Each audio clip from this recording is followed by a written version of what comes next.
acuerdo al artículo 117, como bien lo acabas de señalar, existen ciertas limitaciones a la acusación en contra del presidente. Vamos ahora a conversar, estamos enlazados para eso vía Zoom con el abogado penalista Andy Carrión.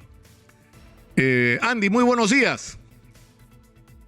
Muy buenos días, Nicolás, y gracias por la invitación. Acá hay, sobre el tema de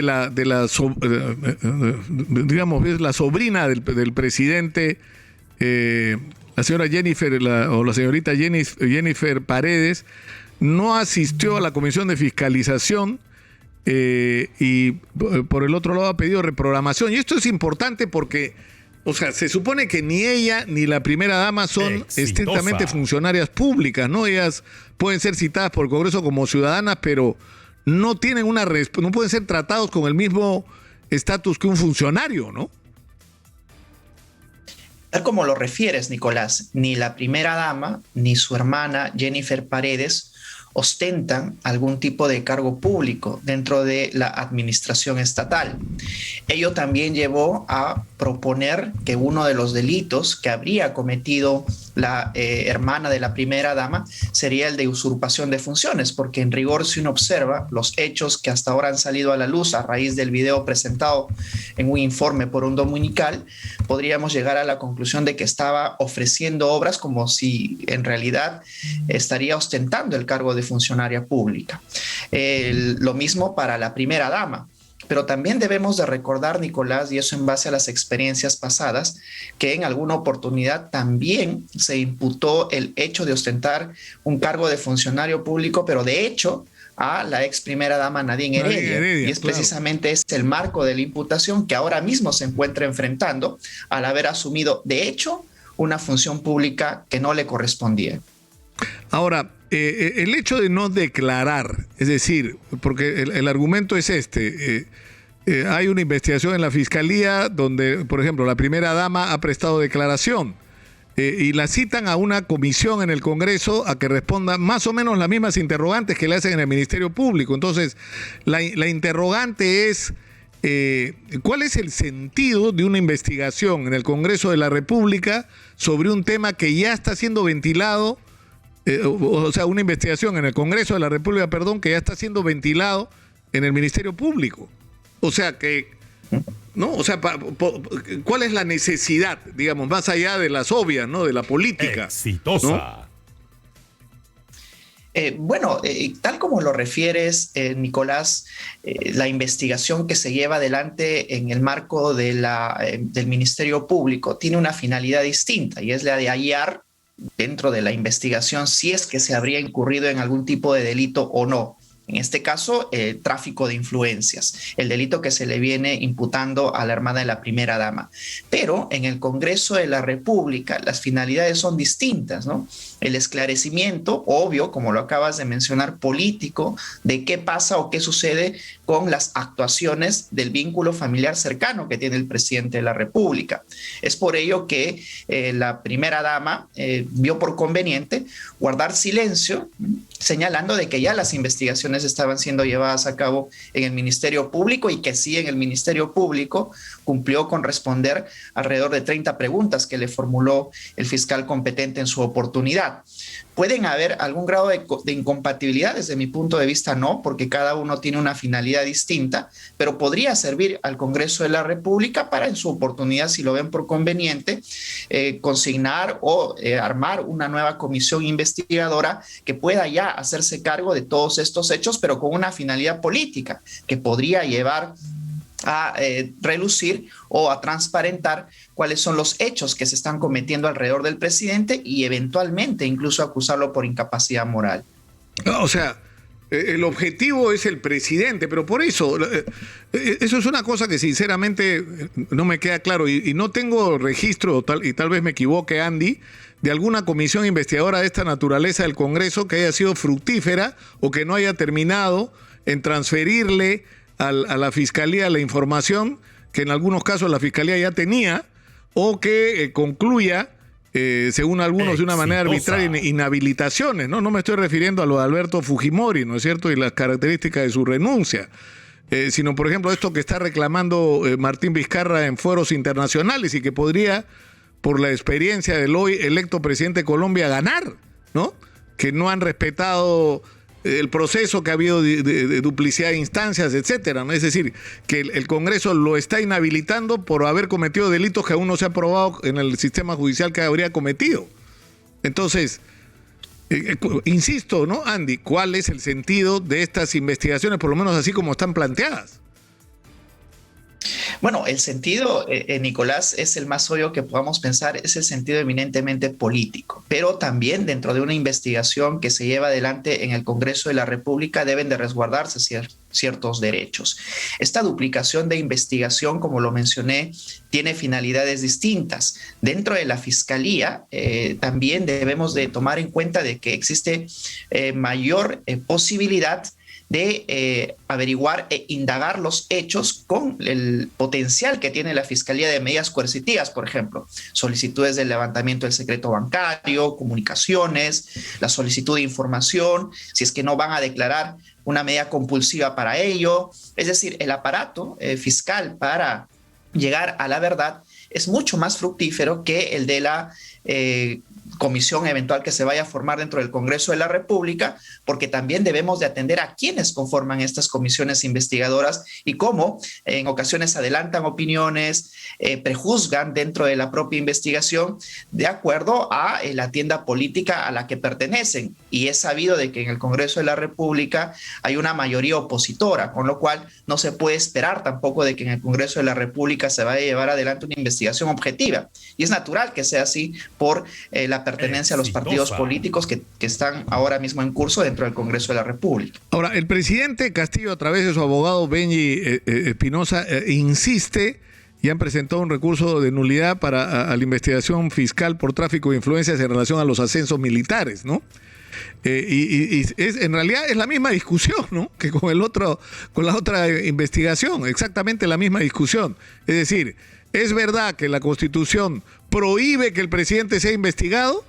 Te pregunto, Andy, ¿cuál es tu opinión? Bueno, ya al día de hoy podemos concluir de que el criterio que se ha impuesto dentro de la Fiscalía de la Nación es de que los alcances constitucionales de la prohibición de acusación no abarcan la investigación preliminar. Zoraida Ábalos, en una primera decisión, fue de una idea contraria, la de abrir investigación en contra del presidente de la República, pero suspenderla hasta que él culmine su mandato. Posteriormente, Pablo Sánchez Velarde, exfiscal superior titular de la Nación interino, fue de una idea contraria, en el sentido de que sí se puede abrir investigación y también someterlo a una investigación preliminar. Y ahora la nueva fiscal de la Nación ya se unió al criterio que en su oportunidad desarrolló Pablo Sánchez para señalar de que esta disposición emitida por la fiscal Zoraida Ábalos queda sin efecto y que al día de hoy sí es posible, aún por un hecho que aperturó la fiscal de la Nación, seguir la investigación preliminar, pero con un límite que también lo señaló el propio Pablo Sánchez en la disposición, que es que no se le puede acusar al presidente de la República durante su mandato. Esto significa, Nicolás, de que las investigaciones en el ámbito preliminar pueden avanzar a buen ritmo, pero cuando ya vea por conveniente pasar a una siguiente etapa, esto va a tener que ser detenido hasta que el presidente de la República culmine con su mandato. Así es que esto es el marco jurídico que también debemos de tener en cuenta a raíz de la última decisión emitida por la fiscal de la Nación. Pero ahí es donde se hace evidente el límite del artículo 117 de la Constitución, porque estamos enfrentados en realidad a una situación como esta. Avanza la investigación encabezada por la fiscal Patricia Benavides, ahora actual fiscal de la Nación, y va a llegar un punto de esta investigación preliminar donde ella va a sacar alguna conclusión. Ella va a decir: he encontrado en toda la investigación que he hecho que no hay elementos que concluyan de manera fehaciente que el presidente podría estar involucrado. Posibilidad 1. Posibilidad 2. Tengo la convicción por los elementos que tengo que es necesario pasar a la segunda fase de esta investigación porque he encontrado indicios razonables y suficientes como para que si el presidente no fuera presidente, sino un ciudadano común, yo paso a la siguiente fase e incluso lo acuso.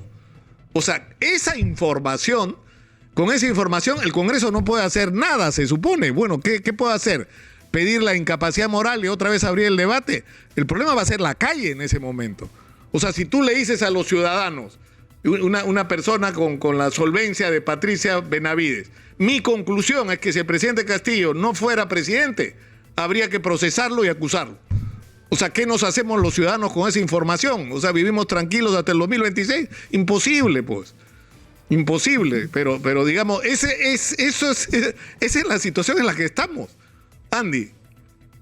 Es una situación en la que estamos, Nicolás, y también debemos de señalar que es la primera vez que en nuestra historia republicana nos encontramos frente a una investigación contra un presidente en funciones. Eso hay que señalarlo. Y al ser la primera vez, existen también ciertas limitaciones que la Constitución no ha previsto. De acuerdo al artículo 117, como bien lo acabas de señalar, existen ciertas limitaciones a la acusación en contra del presidente. Por ejemplo, por los delitos que se le viene siendo investigado en la Fiscalía de la Nación, no puede ser acusado el presidente de la República. No obstante, y eso me remito también para afirmarlo a la disposición emitida en su oportunidad por el fiscal Pablo Sánchez, la oportunidad y la gravedad de los delitos, la oportunidad para recabar los indicios y la gravedad de los delitos que se le imputan al presidente de la República, según el fiscal Pablo Sánchez, sirvió de sustento para, en este caso, sí seguir investigando al presidente de la República. La limitación que acabas de mencionar, que no se puede pasar a una siguiente etapa, es una limitación que el propio Congreso y la propia Constitución no han previsto en su oportunidad cuando se elaboró esta Constitución, de la cual ahora es el marco propio en el cual nos encontramos para analizar toda esta situación. Como dije, la primera vez que se encuentra un presidente en mandato en una investigación, nada menos por un delito de organización criminal. Y ya nos encontramos frente a dos carpetas fiscales, Nicolás. La primera, que abrió el fiscal Pablo Sánchez, y esta otra en la que también se le imputa organización criminal. Veamos hasta dónde pueden llegar estas investigaciones, pero ya existe incluso una citación al propio presidente de la República para este 4 de agosto. El presidente de la República va a tener que comparecer ante la fiscal de la Nación para, como investigado, ya no como testigo, realizar sus descargos acerca de estas graves imputaciones que se le están realizando. Claro, ahora, y no es un argumento, es decir, acá hay dos argumentos que no se pueden usar, que la Constitución dice que no se le puede acusar, sí, dice que no se le puede acusar, pero en ninguna parte dice que no se le puede investigar. Número uno, eso yo creo que debería estar claro para todos. Para don Benji Espinosa todavía no está claro, me imagino que es una estrategia de defensa. Pero lo segundo es que no es un argumento aceptable el que esto no ha ocurrido nunca antes. Eso no, o sea, por eso estamos como estamos. Porque ha existido esa barrera para investigar. Porque ha habido muchísimos casos, yo podría hacer una lista de varias páginas de todos los casos de escándalos de corrupción, donde, digamos, si uno con la mera información elemental sobre el caso llegaba a la conclusión que el presidente tenía algo que ver, pero como había la camisa de fuerza del artículo 117 y la voluntad política de los fiscales de la Nación de no proceder a hacer investigaciones que sí podrían haber hecho, es que estamos como estamos. O sea, tenemos todos los expresidentes haciendo cola para ir presos. ¿Por qué? Por actos que cometieron cuando eran presidentes, ¿no? Y algunos de esos casos fueron notables y escandalosos y debieron ser investigados en su momento y no se hizo. Y eso estuvo mal, Andy. Eso no fue correcto. Eso no fue de ninguna manera correcto, Nicolás, y de hecho esto ha respondido a contextos políticos distintos, ¿no? El día de hoy es innegable de que más bien todas las miradas están puestas en las conductas que pueda desplegar el presidente, sus funcionarios más cercanos y también los familiares más cercanos. Esta imputación tan grave como de organización criminal va a tener que ser dilucidada por la fiscal de la Nación, por la actual fiscal de la Nación. Veamos hasta qué punto llega, pero como hemos mencionado, esta limitación va a ser importante, puesto que estamos hablando nada menos de que del principal funcionario público del Estado, con toda la parafernalia que tiene a su disposición, no solamente para eventualmente obstruir algún tipo de investigación, sino también para eventualmente sustraerse de la investigación. Es por ello que el fiscal Pablo Sánchez señaló de que ameritaba en este caso por la oportunidad de la recabación de indicios, abrir una investigación y continuarla. Veamos hasta dónde llega Nicolás, pero como bien ha señalado, este debió ser un proceder también en gobiernos anteriores, ¿no? El hecho de que no se haya realizado no implica de que ahora no se pueda hacer, claro, porque ya la interpretación sentada dentro de la Fiscalía de la Nación es que sí amerita investigar a un presidente en funciones, y eso también va a tener que ser valedero en gobiernos futuros. Ya no va a haber algún presidente, claro, que señale que no se le puede investigar durante sus funciones, y que esto va a tener que ser también admitido con posteriores fiscales de la Nación y también en gobiernos posteriores, Nicolás. Ahora, para terminar y regresando un poco al caso de Jennifer Paredes, porque Benny Espinosa dijo ayer en Exitosa que lo que hizo Jennifer Paredes era un acto de buena voluntad. Es decir, uno puede entender que el presidente y su familia no están informados de cuáles son los límites entre la función pública y la colaboración familiar al ejercicio de la presidencia. Ya, uno puede entender que hay un problema de desinformación sobre cuáles son los protocolos y cuáles son los límites de la intervención de la familia, ¿no? Y que la señorita puede haber ido de buena voluntad a tratar de ayudar, pero, por ejemplo, hay una frase que está en el video que se transmitió que dice: agradecerles por estar en su comunidad, se lo dice a los miembros de la comunidad de La Sucha, ¿no? Es gratificante estar con ustedes, estamos aquí para cumplir con una función que está encaminada. El perfil de su proyecto ya está aprobado. Entonces he venido a sacar los datos para llevar y aprobar el proyecto. Necesito empadronarlos de manera muy práctica. O sea, la señorita no tiene ninguna atribución para empadronar ni para hacer este tipo de reportes, pero lo más grave no es eso. Lo más grave es que va acompañado del proveedor que va a hacer supuestamente la obra. Y eso ya es un asunto serio. Y es obvio que no es ella la que tiene la capacidad de decisión. Entonces, ¿a nombre de quién está hablando? Entonces, está claro que la Fiscalía tiene que investigar este asunto, ¿no? O sea, lo que a mí me resulta engorroso es que simultáneamente lo haga el Congreso, que lo que quiere es buscar, digamos, balas para la campaña por la vacancia, y eso, en vez de ayudar, perturba, envenena y en algunos casos crea hasta distracción en la investigación de la Fiscalía, ¿no? Que no está haciendo mal su trabajo, ¿no? En relación, por lo menos, en lo que se refiere al comportamiento de Patricia Benavides, me parece, ¿no? Es una duplicación de investigaciones que tienen finalidades distintas, Nicolás, y que pueden, como bien has señalado, enturbiar la investigación principal que se encuentra en manos del Ministerio Público. Referido al caso de Jennifer Paredes, desde mi punto de vista existen suficientes indicios que han llevado a la Fiscalía a abrir investigación. No solamente es el hecho de haberse presentado en este video, y se muestra en el video junto al empresario, sino también otros indicios, ¿no? Como las visitas a Palacio Presidencial, los contratos que ha ganado esta empresa en consorcio con algunas otras, y la participación determinante de este empresario conocido, de la hermana de la primera dama, Jennifer Paredes, y también eventualmente de la pareja presidencial. Es eso lo que se encuentra en juego ahora mismo, y son la suma de indicios. Yo diría que no es únicamente el video que se ha mostrado, sino ya los elementos que desde que se abrió a investigación ha cumplido con disciplinadamente recabar la Fiscalía a cargo, y que ahora ya se encuentra a cargo de otra fiscalía, que es la Fiscalía Especializada en la Corrupción contra el Poder. Veamos cuáles son los resultados de esta investigación, pero uno no puede alegar desconocimiento de la norma penal. Eso es muy importante, porque si no sería una justificación que todos aquellos que cometan delitos alegarían frente a una investigación fiscal. Lo que hace el derecho penal es partir de la idea que todos conocemos los alcances de una norma penal, y eso amerita precisamente que sea dilucidado dentro de una investigación como la que ahora sigue en curso. Ahora, para terminar, el incidente brevemente, ¿no? El incidente con Samir Villaverde, que resulta que es puesto en libertad como parte de un proceso de colaboración con la justicia, pero que aparentemente su requisitoria estaba vigente. Es decir, ¿qué fue lo que pasó ahí? Porque entiendo que no es la primera vez que ocurre un hecho de esta naturaleza, ¿no? O no se actualizó el sistema, o todavía no hemos llegado al punto de la automatización donde un juzgado toma una decisión e inmediatamente es colgada en el sistema. Parece que esto es una cosa que hay que hacerlo físicamente, ¿no? A pesar de la virtualidad y de la pandemia, Nicolás, créeme que todavía seguimos en ese tipo de procedimientos donde el papel tiene que llegar físicamente a la institución para que ésta levante algún tipo de orden coercitiva en contra de alguna persona. Esto, como lo mencionas, no es más que un incidente, pero que también debería llevarnos a reflexionar que la automatización del sistema de registro en el ámbito judicial debiera de ser automática, más célere, a efectos de evitar incidentes como estos, porque ya el juez decidió que Samir Villaverde va a enfrentar la investigación con comparecencia restringida. Y al no tener la orden y el registro en los ámbitos policiales, es que se precisamente advirtió que esta persona aún tenía un requerimiento y por eso es que estuvo en manos de la policía por algunas horas, ¿no? Claro.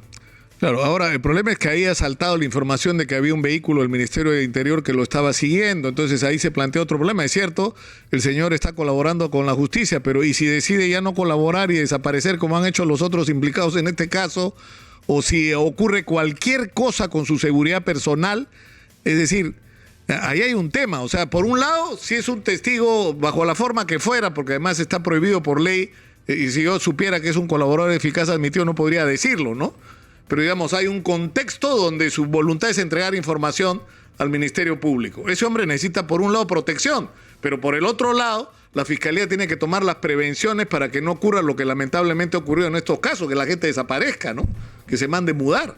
Ahora, el problema es que eso ya claro se puso en evidencia, ¿no? O sea, no ayuda, pero en fin.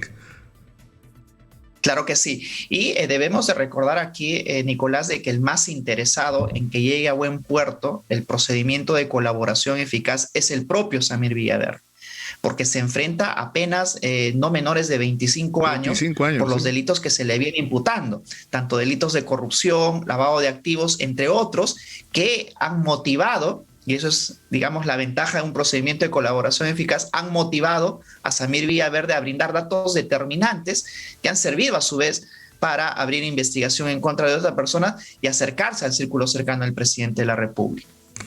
Andy, te agradezco mucho por esta conversación, que ha sido muy gentil. Un abrazo. Muchas gracias. Muy buenos días.